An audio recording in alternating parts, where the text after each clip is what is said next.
I'm gonna win. Like, this is my first tournament. Like, I want to impress people. Like, I want to, like, go home and have this, give it to my mom and this trophy. Like, then. Mom, we gotta tell you. Yeah, exactly. Like, I think then you just you lose just the whole community side of it, and you don't meet people, and that's like the best part of Roundnet. What's up, everybody? Preston here with another HTR podcast for you. Today, we got my favorite human in the Roundnet community because he carries me to victories, and he's just an all-around swell dude. Minus carrying me. I take that back. I definitely carry him. But I got Caleb Heck here with me, so we got Team Boisterous in the podcast realm. What is up? What is up? Dude, what is up? What is up? Oh, man. I'm excited for this one because I have no clue what we're going to talk about, but I'm excited. What makes it exciting? That's exactly what makes it exciting. All right, so, hey, first off, let's just give a shout-out. You say hi to my parents. I'll say hi to your parents because I know we were talking about that before, and that's something we want to do. But if you want to go ahead first. Oh, I got it. Susan, Walt, Aaron, Travis, Brandon, Sabrina, if you're watching this, I miss you guys. Thank you for giving birth to this guy. Hope to see you soon. Hope to make it to Santa Barbara, hopefully in July. But, yeah, I miss you. I thank you for your hospitality. And, yeah. Sick. I'll just say hello to the whole Heck family, Mom Heck, Pop Heck, all the siblings, all the cousins that I've met. Missed you guys. I wish tournaments were happening so that I could get out there and say what's up and just, have a good time. Beat you in some rummy maybe, Mom. Who knows. If you all don't know, the Heck family has been a legend, has been a staple in the community. You probably hosted over 400 ballers over the course of time. Lots of people. But Heck family, we thank you from HTR, from me, from Caleb, for all of us. But anyway, getting right into it. Boisterous. Yeah. That is us. That's us. Pre-us. Caleb Heck, I'm going to put it out there and say you weren't a huge figure. You had Team 717? Yeah.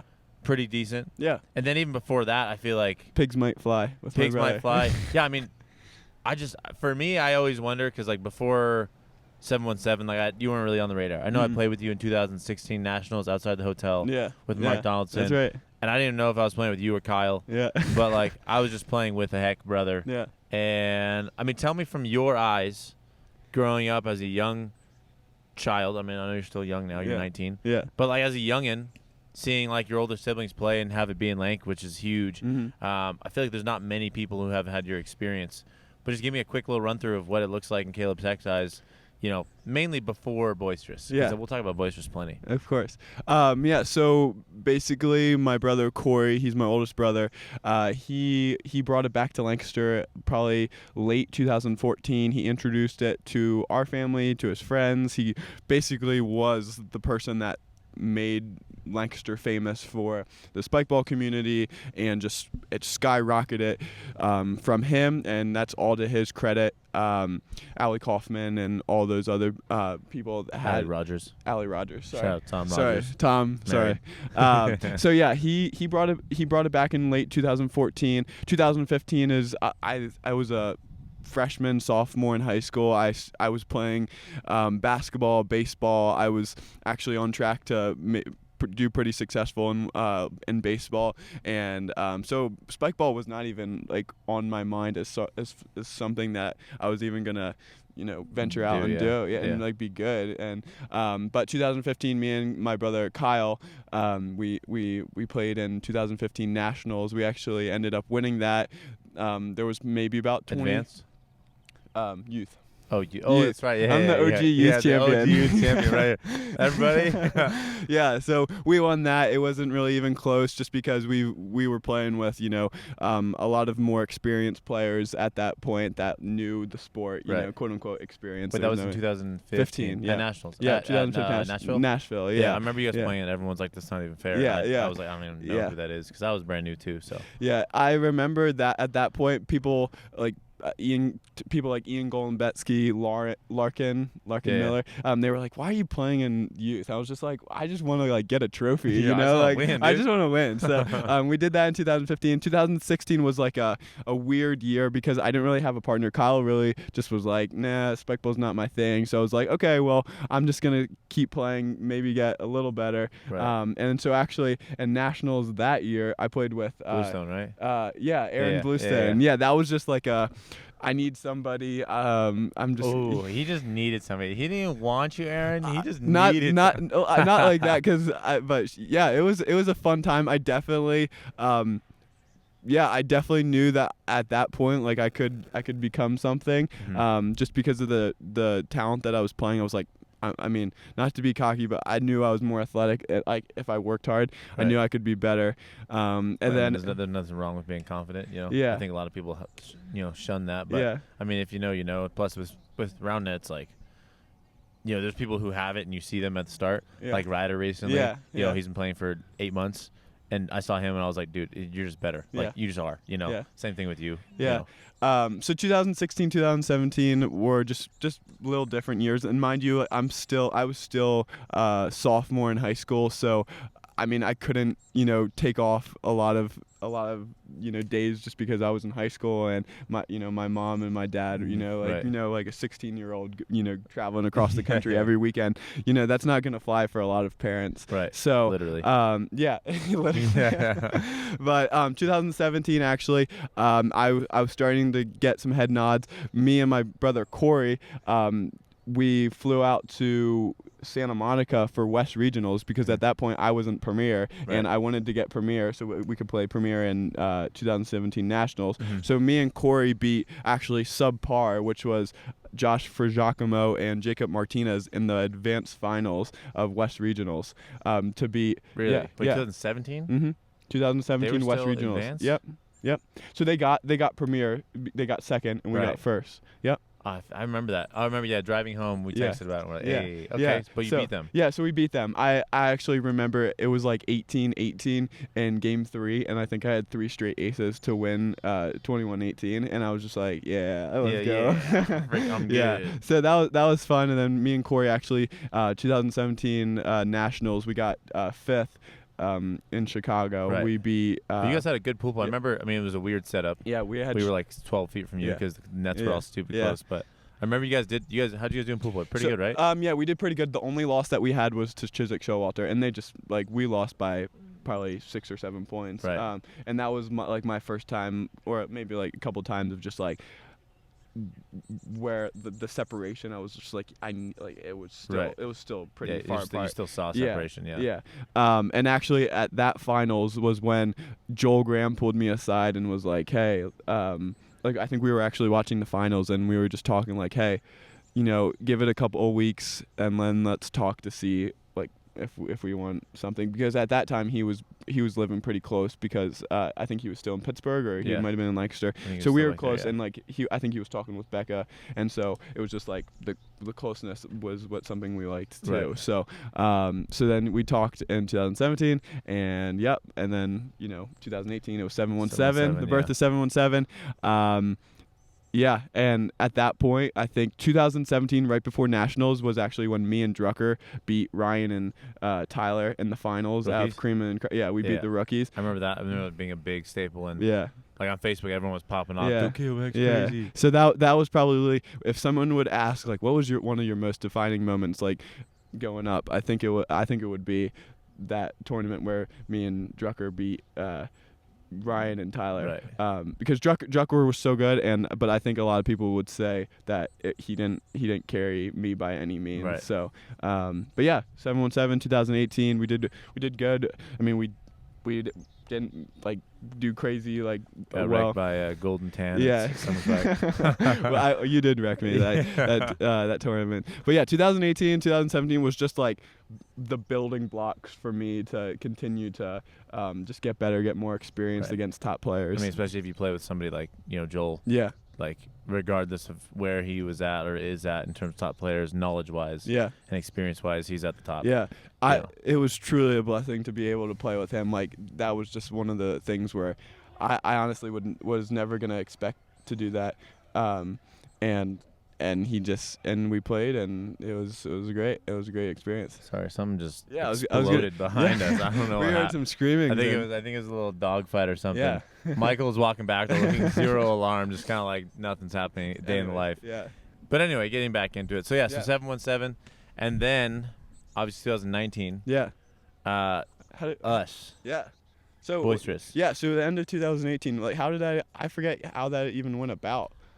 Honestly, I feel like I before this I was trying to think about it, and I know Wabi Sabi was kind of done because Jarrett was talking about marriage. He was talking about trying to ease out of the community. He wasn't sure how much he was going to play, and so for me, I was on the hunt for somebody new, and Dylan was one of my first people I asked, and he was like, I don't really know, I'm not sure about Chris, and not sure about Bonin, and like other people, and so I was like, all right, well, like if Dylan's not down, then I wanted to pick up somebody obviously top player wise or somebody who I thought was worthy of it.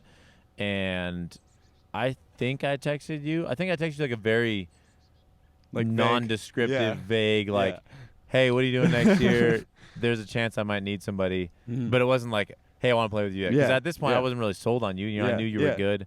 There's a lot of hype around you.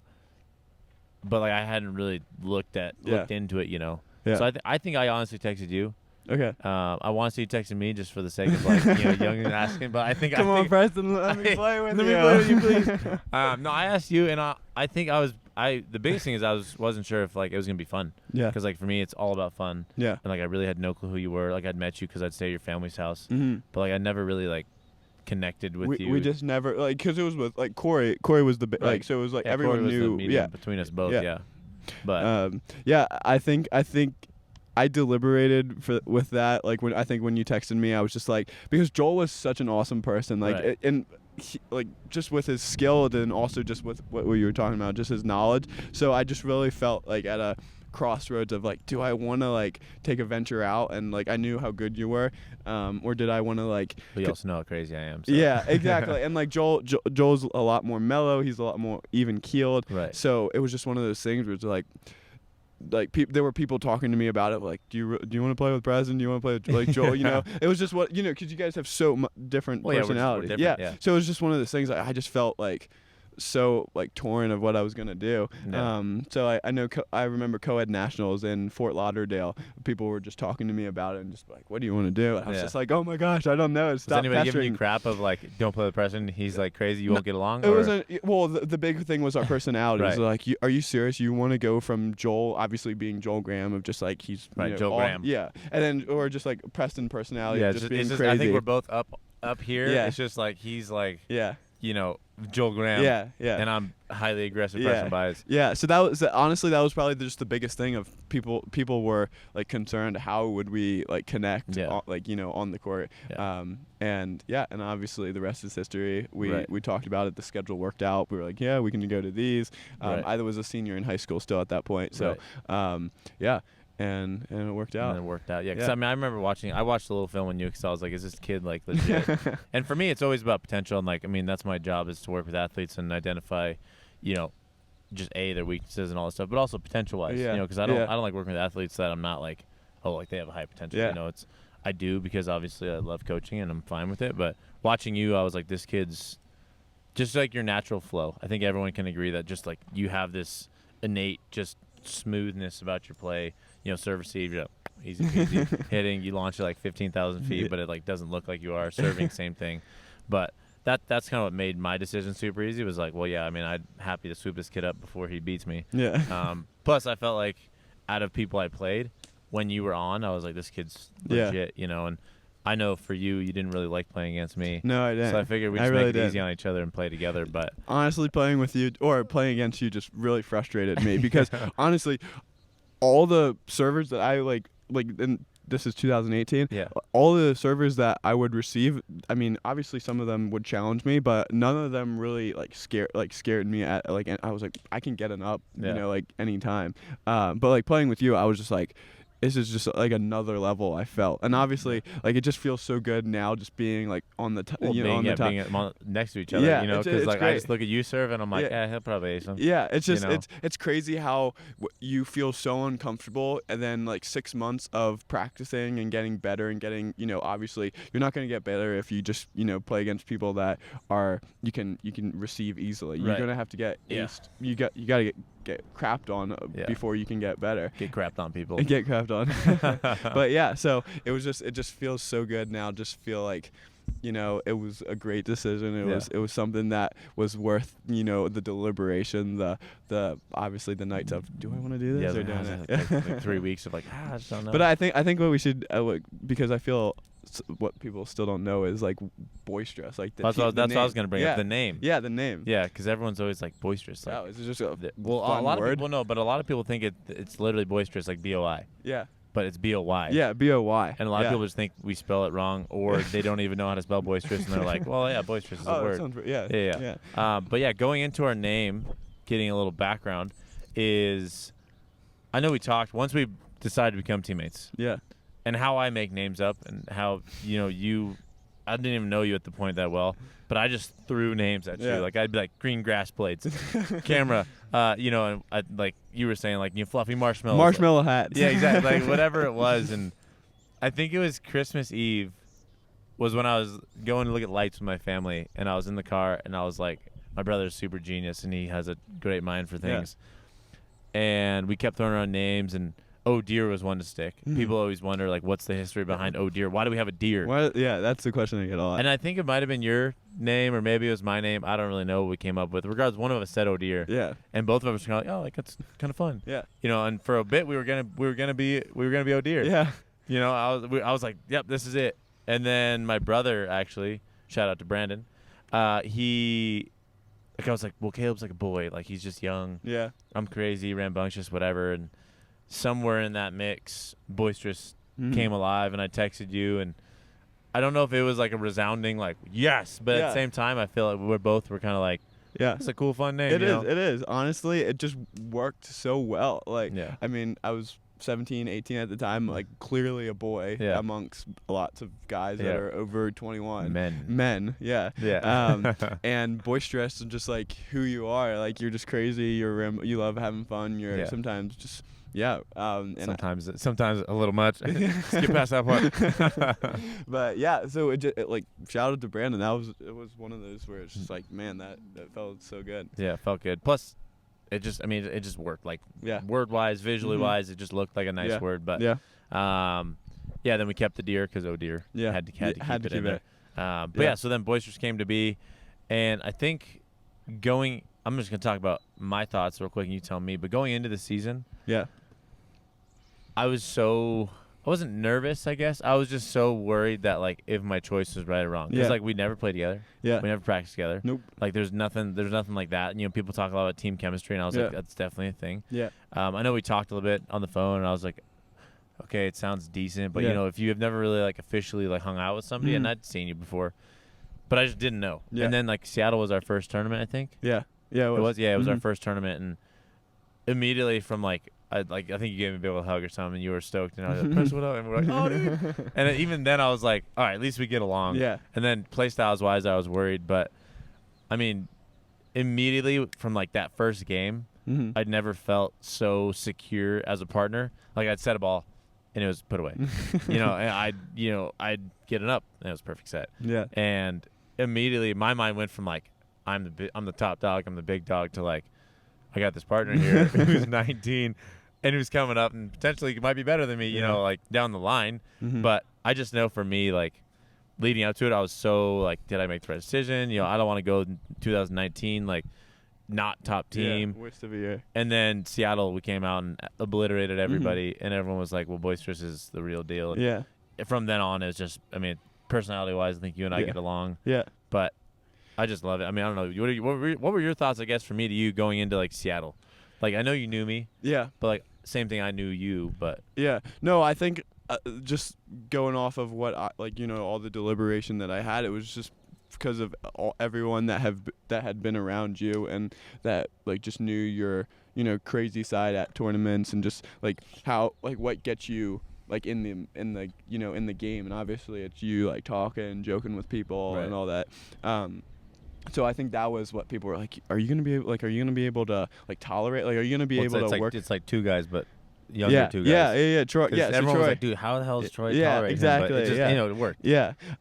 So that was basically my thing. It was just like, am I gonna be able to like focus? Am I gonna be able to like have that in-game mindset of like sometimes cut out Preston because whatever he's doing, talking to the person, like, and if you watch back like film, you'll see me just like on my knees, like looking at the ground while you talk and do something, just because like my personality and my mentality in a game isn't like if I take like 1 second off of like not focusing, like something could happen and can just like be detrimental to our game. Like so like 2019 Nationals.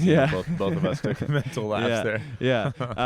There were a lot of great moments in those games though. But yeah, so that was probably it.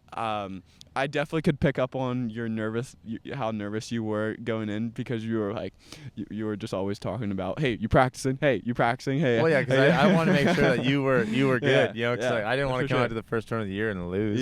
Yeah. Well, I would hope, because me and Dylan Fogarty played in Atlanta the week before that, and we won. So and you got hurt. Yeah, and my shoulder. Yeah. So I mean, I kind of hoped like, oh, hopefully Preston like watches this and sees that like, I mean, I took I beat people pretty bad. So, oh no, man, I watched some of it and was like, this kid's legit, but it's always spotty, with Roundnet. Some people have phenomenal days and they have 10 aces in a game, and then they, like me and Utah 2 weeks ago, I was playing like absolute duty, and everyone's like, yo, why is Preston so bad? Serving wise. Everything else was, it's consistency. But that was my biggest thing, is like, you're an offensive threat, but were you overall threat? That was my biggest thing. But but yeah, no, today I'm just super happy to call you my friend, but also my partner, because for me this is, it's like a dream come true team wise. I mean, I don't think there's anybody who can touch us skill wise, but at the same time, just who we are as friends now, I feel super good about it. So. I always think back to, I think it was a Chris Hornacek stream. It was like prediction, 2019 predictions, like what, the top 25, and always, I think it was, we were quote unquote the super team, but like always their hesitation was, oh my gosh, like what, like Caleb is so quiet, like Preston's so like, I don't know if they're gonna be able to put it together. And it's just fun, it's not, you don't even have to be super like cocky or anything. You just like, it's fun proving people wrong, it's just obviously I love that. And so I think that honestly feels so good when people like kind of question the connectivity of your team, and then when you go out and you just like flow so well, it just feels so good. Well, people also overestimate my craziness because they think that's the only side I have, and then they also overestimate your quietness, because I mean there's a crazy side to you, and there's a quiet side to me. There's sometimes and where like obviously two guys, like we worked out perfectly as well. And everyone's always like, oh, I don't get it, but I mean there's obviously more to both of us than meets the eye, but no, I mean, it's good, like you're saying, to prove people wrong. And I think there was a lot of hype around us. Obviously, there was a lot of like, is Caleb Heck gonna be able to, bear the weight on his shoulders and be that person? But I mean, there's been tournaments now where you carry me. It's not Preston.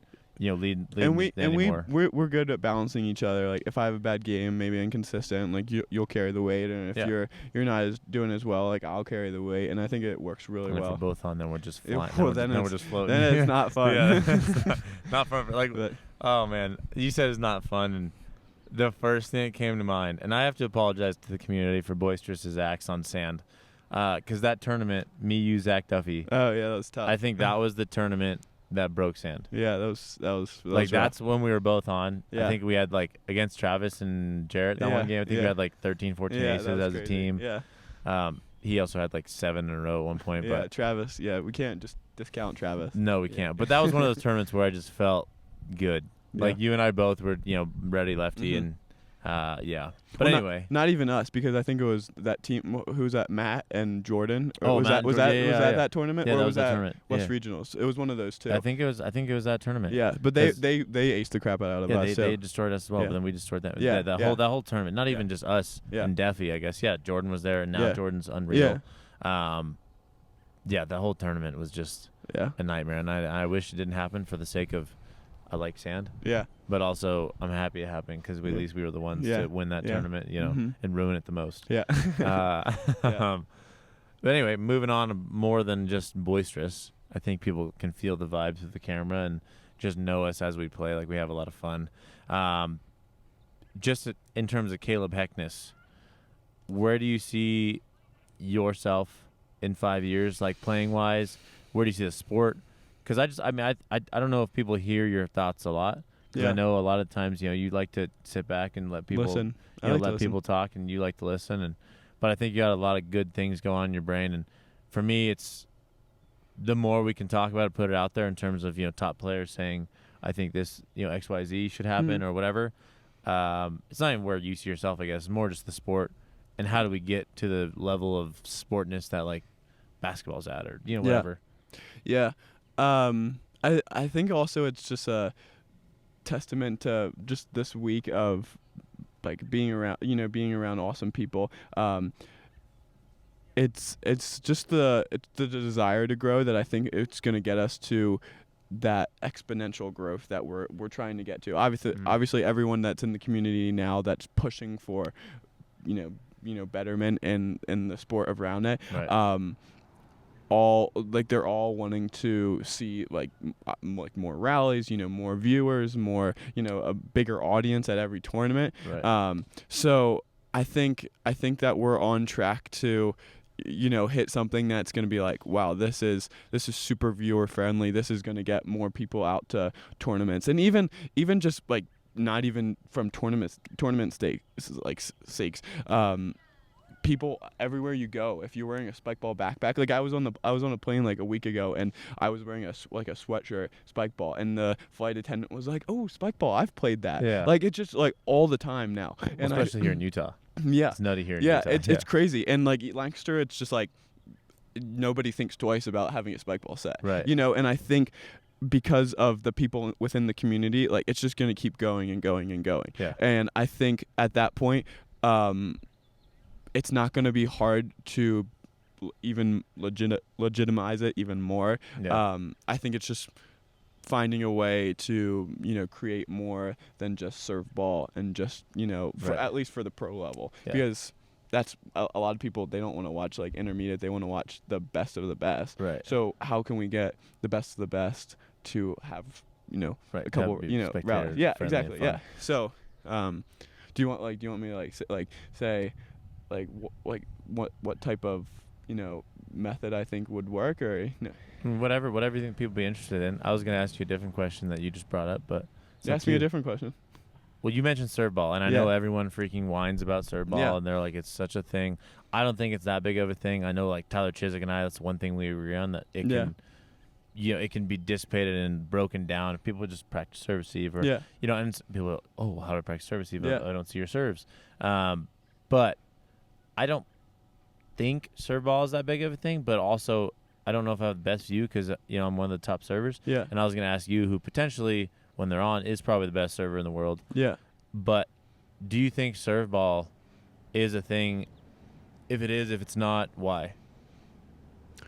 I think, I mean, to the point of, I mean, now I know it's sand, but also I don't think that we can just discount it when we have like 15 aces in a game of, you know, like in a tournament like Santa Monica. Now I know it's grass, and I know it's sand, and it's a little different. Right. But I think you can't just throw it under the rug when you do have more than 7 aces in a game, and I think that happens more often than it doesn't happen. Oh yeah, you know, I mean, we've been keeping stats for the past 2 weeks, and we have, you know, 10 to 15 aces in a regular game. So I think it's definitely there. I think it's definitely extremely apparent within our game. Do you think it's a problem though? Do I think it's a problem?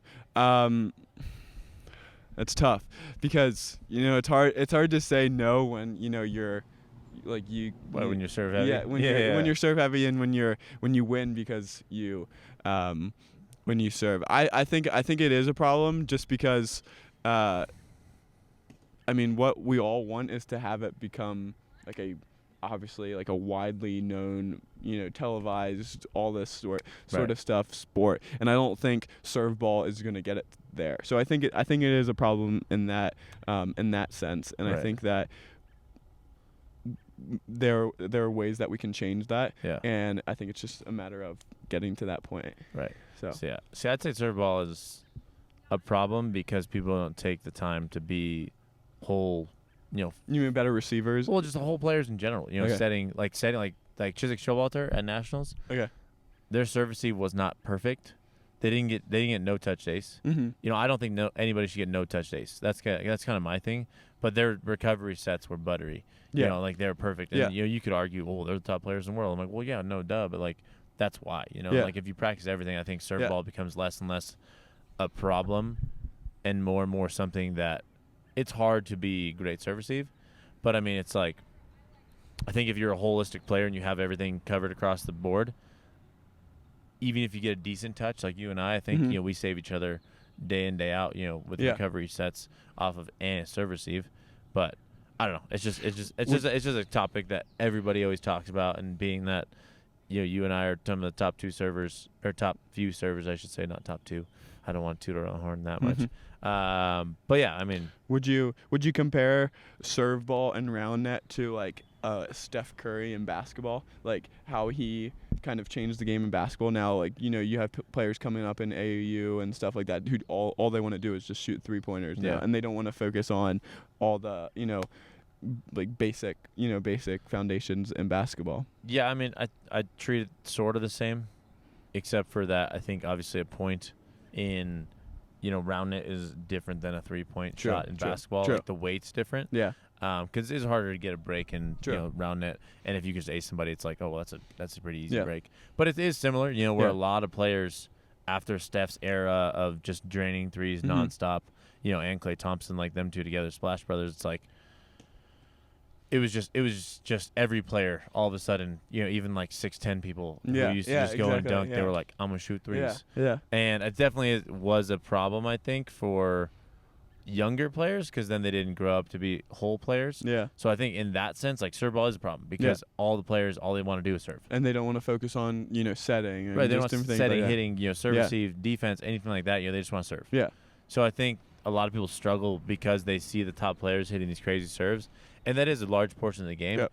But everything else is so underrated. Whereas like Curry, yes, he can shoot a three crazy. Yeah. But at the same time, people talk crap on his defense. They, talk crap on his rebounding. But he still does all those things at a decent, level of success. Yeah. In the NBA against monsters. Yeah. So like that part of the game for me, it's like not a problem. It's just Curry saw a way that he could win. Yeah. And he's not the tallest, not the biggest, not the strongest, quickest. So he made it. Serve ball, kind of same thing. But I think the problem lies where people only see serve ball, and they're like, that's all I need to do, and then they get stuck at the top of advanced. Yeah. And I think just like Steph Curry, we as, top servers in the game would say setting is extremely important. Serve receive is extremely important. Knowing where to be on defense is extremely important. Like he would say all these things about rebounding, hustle, all these types of things is just as important as being able to hit a ridiculous serve or being able to hit a ridiculous shot in basketball. Right. Yeah. I think we got dump trucks behind us doing some work. But while we have a little distraction, let's go for a little more simple thing. Where would you rank in terms of important skills? So if we had serving, setting, hitting, defense, I guess you could just kind of group that in a whole thing. And then, what did I say? Serving, setting, hitting, defense. And then, I don't know why I can't think of a fifth. Serving, setting, hitting, defense. Serve, receive, I guess. Receive, we'll call serve, receive the fifth one. That's what I was looking for in my brain. What would you rank them? In terms of importance, just for like, as you as a player. As me as a player, I would probably have the two.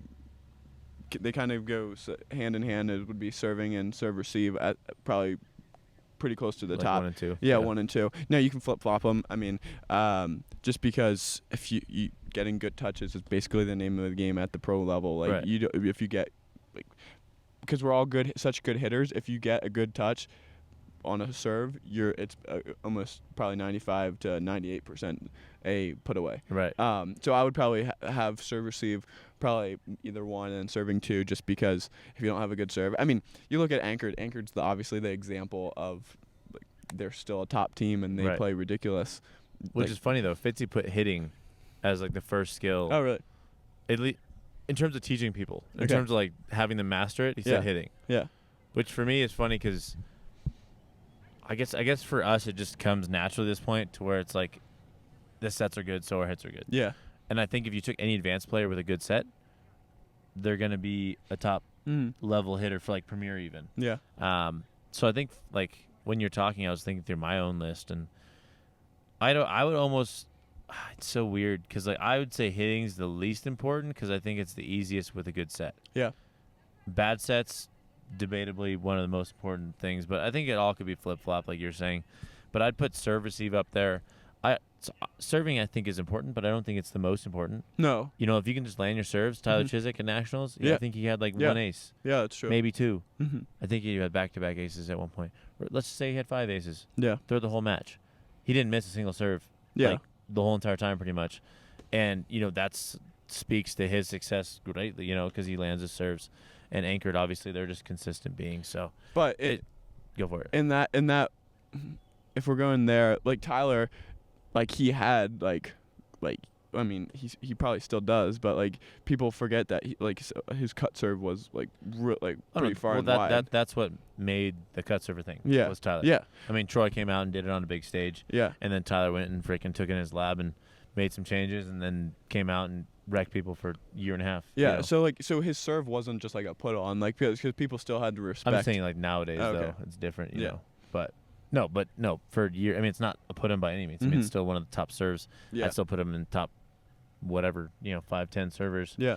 For sure, because he's so consistent. Yeah. It's still so good. Mm-hmm. You can't discount that. I just think it's different than like your serve. Yeah. Yeah. Your serve with lefty righty cuts and all that fun stuff. Like, it's just different. Yeah. But we didn't talk about Tyler too much because I know he'll watch this and he'll be upset with me. Anyway, we're gonna get into my favorite segment. I know I didn't tell you about this, but it's the Roundnet rapid fire razzmatazz super exciting question round. I already love it. Okay, good, because the title is the best. Awesome. That's the one I could think of. Good. First question. Yes. Coming in from Atlanta, Georgia. Ooh. Would you rather have it be 90 and humid or 32 and partially windy? 90 and humid. 90 and humid? Yeah. 100%. Always choose heat over cold? Yeah. Okay. Next question. Coming from planet Pluto. Would you be an astronaut or be a zookeeper? Oh. Zookeeper all the way. I Zookeeper all love the way? animals.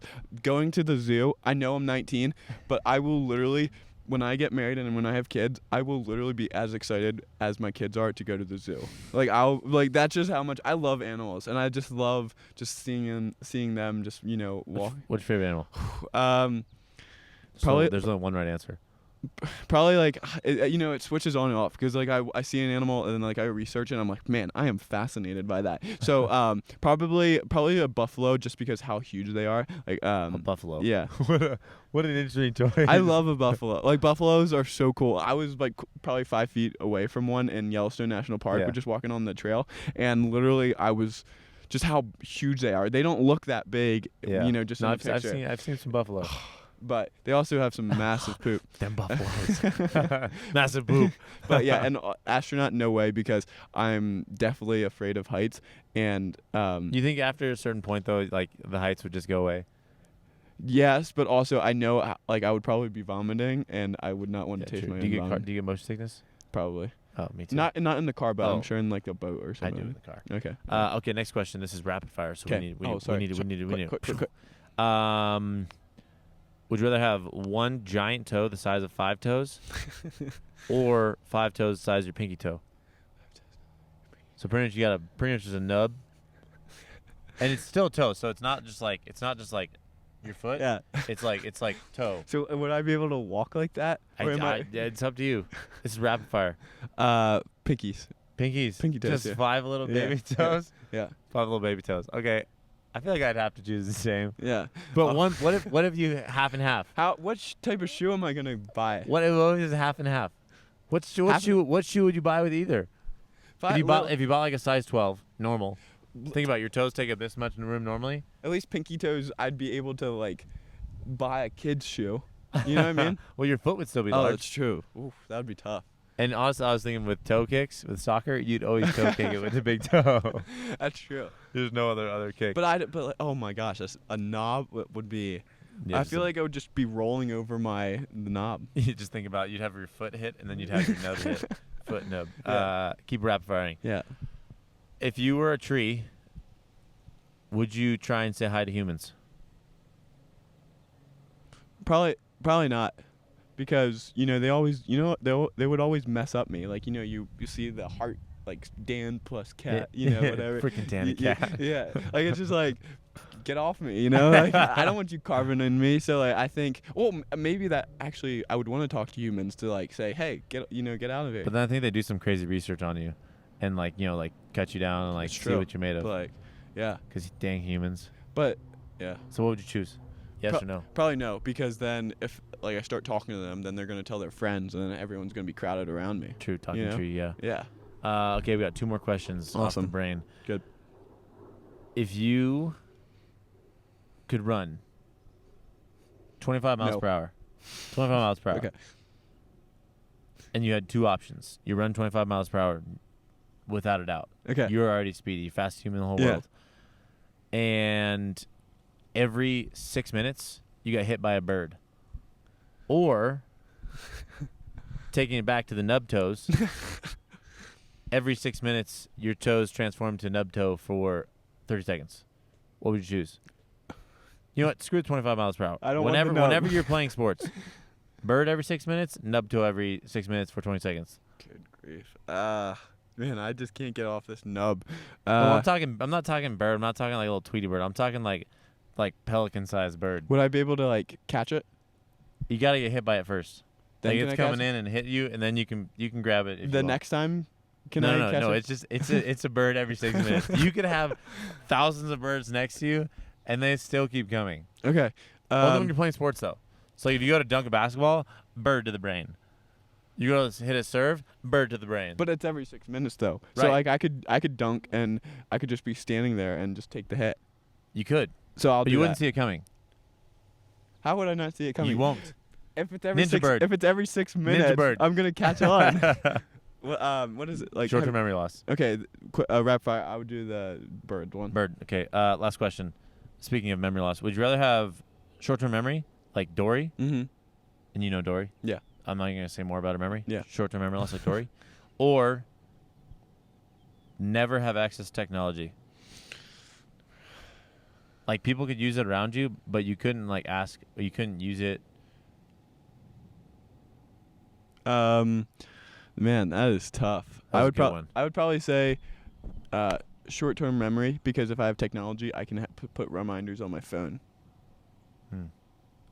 What if you couldn't put reminders on your You phone? can't keep changing that. Okay, that's a good one. Thank you. That'd be crazy though. Like if you never had access to technology nowadays, I would. Yeah, that is.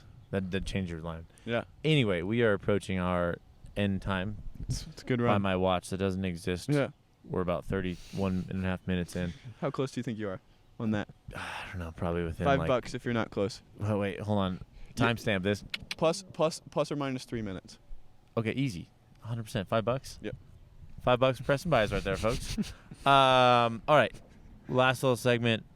I get I've been $5. starting to ask people, what would you say to incoming people just about the community, about mindset, about how to get better, just all in all, inform them about Roundnet community, in terms of like playing wise, happy wise, whatever you want to say. What would you want to say? I would probably say, I mean, I think we are a really good, like, because we've seen it firsthand of how loving the Roundnet community is and just how welcoming we all are. But I think everyone would say that.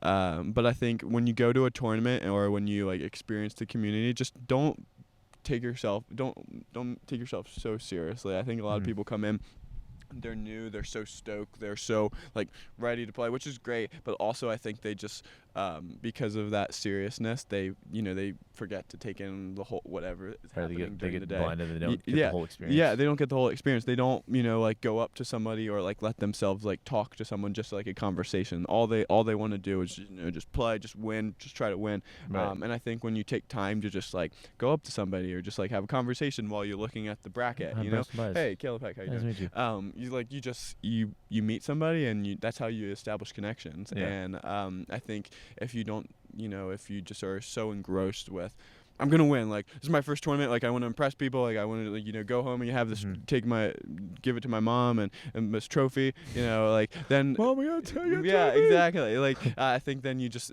you lose just the whole community side of it, and you don't meet people, and that's like the best part of Roundnet. That's the best part of most life. Yeah, of life. Yeah, exactly. yeah. Just when you are comfortable just introducing yourself to the person you meet at Starbucks or whatever. Right. Yeah, whatever. I would never go to Starbucks, but yeah. Screw you, Starbucks. You won't get boisterous money.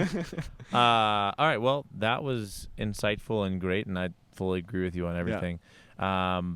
Just a last random question because it popped up into mind. Good. How many tournaments do you think you played in? Oh, and you can just go short with this, and then we got to get out of here. I don't think more than 30. You don't think so? Mm-mm. How many have you won? I would say maybe around 10. 1-3. Not bad. Not a bad winning record. All right. Well, that's what we got for you guys today. If you haven't already, I say it every single time. Subscribe to How to Roundnet here, or hit that follow button on Instagram, or both. Also, if you did not know, this podcast, as well as all our others, are going to be on Spotify and Apple Music. Apple Podcasts. Just kidding, not Apple Music, because this is a podcast. Duh. Correct me, you're my partner. Sorry. Apple Podcasts and Spotify, though. At you. Go on there, take a gander, take a listen. We really enjoy seeing the views, seeing the listens go up. It makes us know that what we're doing is not for nothing. But yeah, quick subscribe, quick whatever, follow on Instagram. That's all I ask from you. Otherwise, do you want them to follow you on Instagram or anything? That's you okay. follow us on Instagram, boisterous. Yeah, follow _Spikeball. Yeah. Yeah. We post once a year at this point.